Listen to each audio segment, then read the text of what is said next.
Hey guys, Pat here again.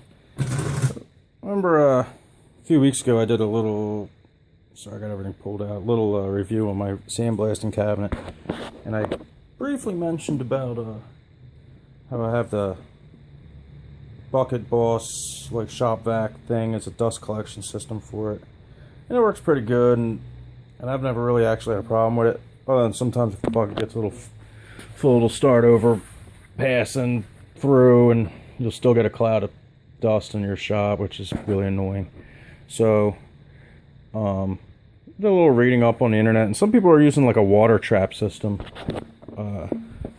which basically uses a second bucket as a trap in the system. So I just wanted to show you how it's kind of done. Maybe you can implement it with your Harbor Freight blast cabinet as well, just to make things work a little bit smoother. I guess it's also mainly to extend the life of the vacuum, apparently to find particulate will get into the motor, because it's so fine it'll get through the filter and into the motor. And I've been using this system for a long time. I've never burned a motor up, at least not one of these Bucket Bosses. And it's only a $20 vacuum anyway, so it's not a big deal if it does get damaged. And pro tip, if it does get damaged, just go buy another one from Home Depot and return the old one, or Lowe's, or wherever you got it from, because the return policies or take everything back. And honestly, if they're going to sell you some piece of crap vacuum that can't handle vacuuming dust, take it back and get another one. So, alright, here's what I did so far. Shopping list. We're going to use 1-inch PVC. I went and bought 2 of these. It's basically a male and a female threaded coupling. You know, your 1-inch pipe will go into that, and it threads in. I already went and drilled the holes. You know, you need a bucket, Homer bucket, and a lid. I went and drilled the holes. I used an 1.25-inch hole saw, you know, just on a drill motor, and it works pretty good because this thread on the 1-inch coupling will actually thread into that, and it feels like it's making a pretty good seal. We'll see how it works. If it seems like dust and stuff's getting past there, I'll probably do it anyway. Let's put a bead of silicone, you know, around the top there. You're gonna thread that in. That's your underneath. Take this, thread that on there.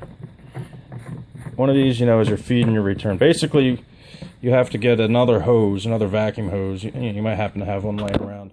I picked up this from Home Depot because I think like another length of hose was like $18 and this was $7. It's 1.125 ID.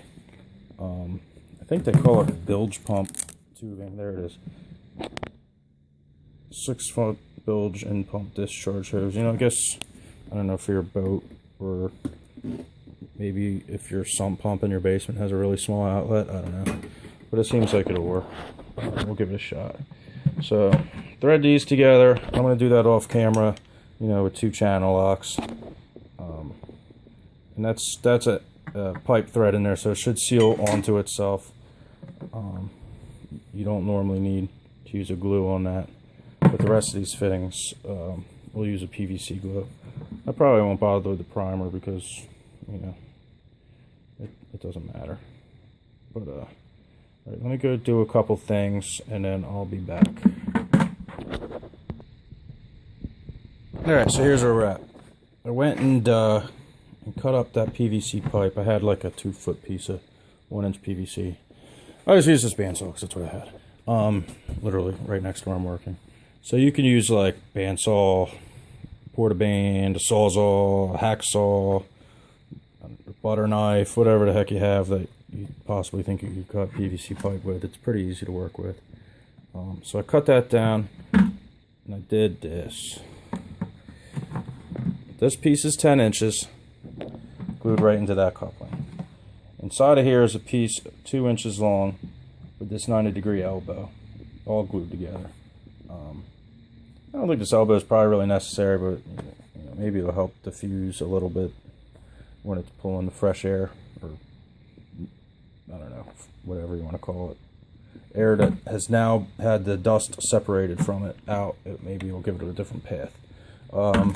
I cut 2 more pieces of 2-inch. So it'll be cut 3 pieces altogether, 2 inches long and 2 inches long and 1 10 inches long. Here's 2 more 2 inches long, because what I'm going to do now, instead of using a bunch of duct tape and electrical tape and stuff to jank all this together, I bought this. It is what Home Depot sells is 2-inch braided, or 2 foot long braided vinyl, 1 3/4 OD, 1 1/4 ID tubing. It's about 2 feet long. I think it was $5. I probably only need about 6 inches of it, or not even. But it's a lot cheaper than no hub connections. Plus, Home Depot didn't have no hub connections this small. Probably a real supply house would if you went to one of those. And I'm going to cut these down and put them on there, and then our vacuum hose and bilge pump hose will go into this with, regular old hose clamps holding everything together. Just because I've seen a few people do it online, and they just have things like duct taped all together and stuff. And I don't know, I figured, might as well just try to make it a little bit nice, even though you won't really see it underneath the glass cabinet. But also, a lot less chance of stuff leaking that way. So let me go cut this stuff down.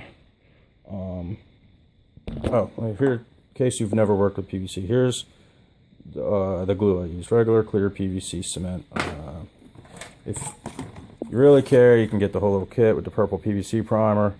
I didn't think we really needed to prime this, because really all the primer is for is so inspectors can see that it actually had glue on it. So they figure if you took the time to put purple primer on it, there's probably going to be clear glue as well. Saves them time. It doesn't. I don't think it really actually does anything.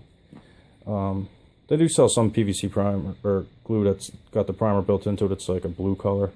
I have some of that in my van, but this was in my garage, so I figured I'll just use it up, because it's probably going to dry up soon. It's been sitting around for a while. So this is where we're at. 10 inches and 3 at 2 inches. Alright, so here we are. Went and cut the clear vinyl tube. I think this one wound up being 4 inches, and this one, or 3 inches and 4 1/4, I think it was.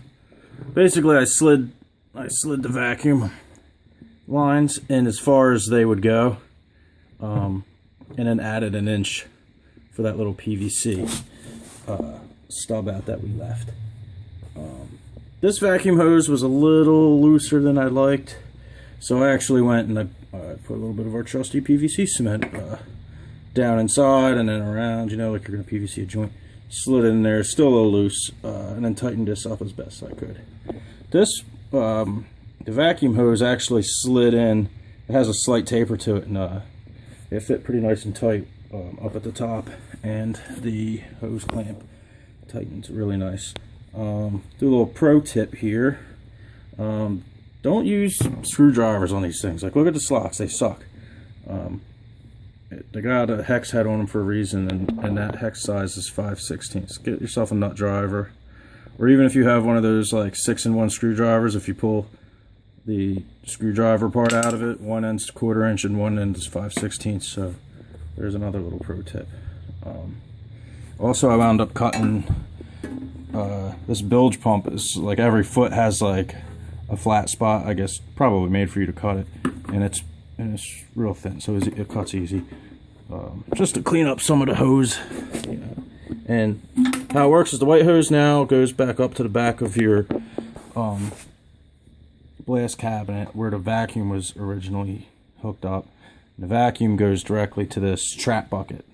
And I'm thinking I put the vacuum to the short one so that it will pull the air from up here, and when the dirty air comes, it'll dump down low, and hopefully the water will collect all the dust, before the air goes back up into, the now separated air goes up into the vacuum, and then whatever little bit is left in there should hopefully be taken care of by the vacuum filter.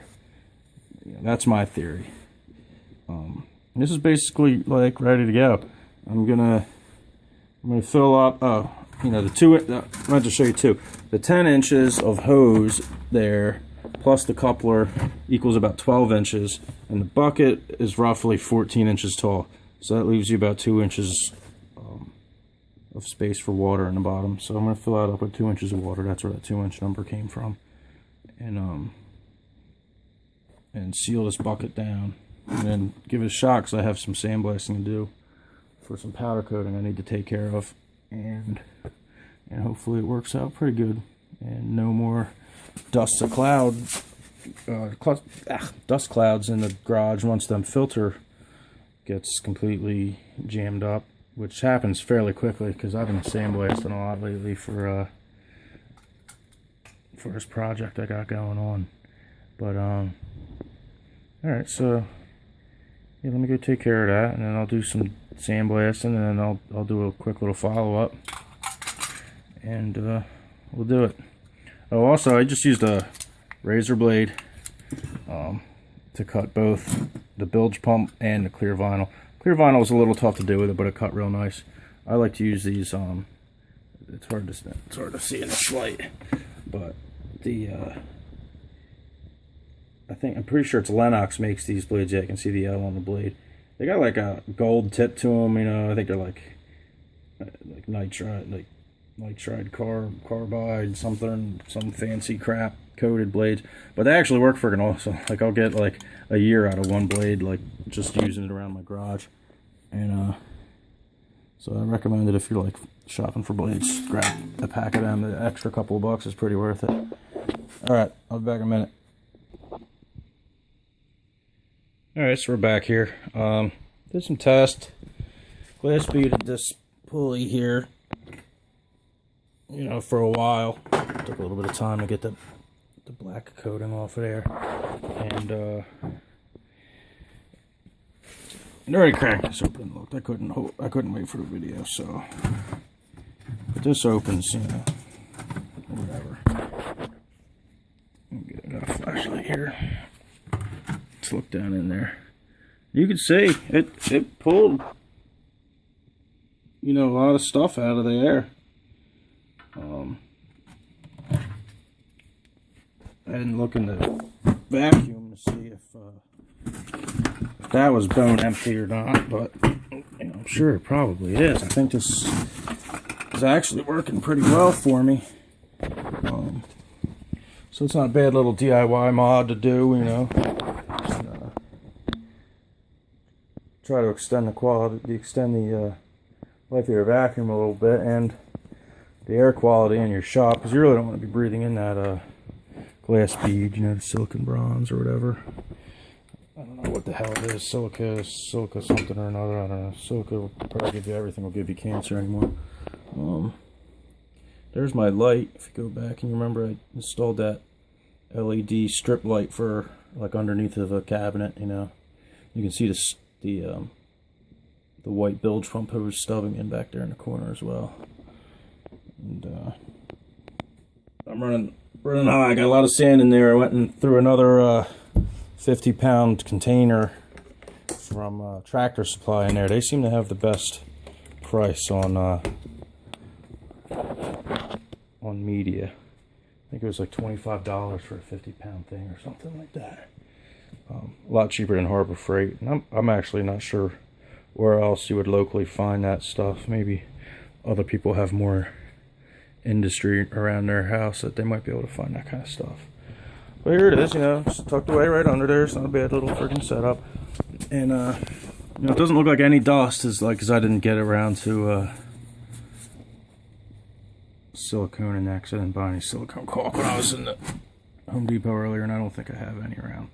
But you know, there it is. It's not a bad little setup. You can see how much dust was getting past the old one. This was covered with dust back here on the floor and the vacuum and everything.